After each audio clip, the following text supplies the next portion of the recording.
Kontakty a máš tam přidat kontakt a dáš si ho vyhledat. Jo. No si mě najde. Martin Valenta s Malým a zatím Šesku. Ježiši, ta lítá ta Petina. Ale Česká hned zatím, bez mezery. Jo.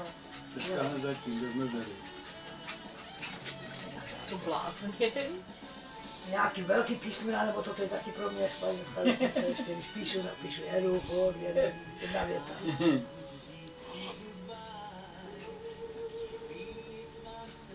Ty natáčíš?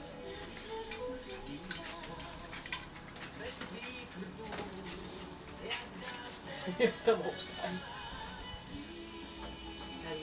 Paleta, Říhovky, kamarádka, má Pepo čau. Jo. A říkala, že jaký jsou to hlídači. To jsou větší psy. To jsou střední. To je střední plemeno, to je něco jako Beagles, tak velký. Já mám doma atlas psů. Jako silná pichle. Mám plno knih, to jsem tam zdědil ty knihy. Takže knih tam a knih, ani to nečtu.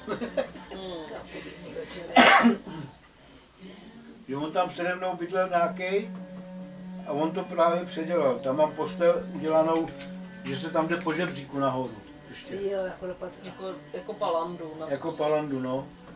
Ale já jsem to nechal, že tam mám dole skříň a na ramínka.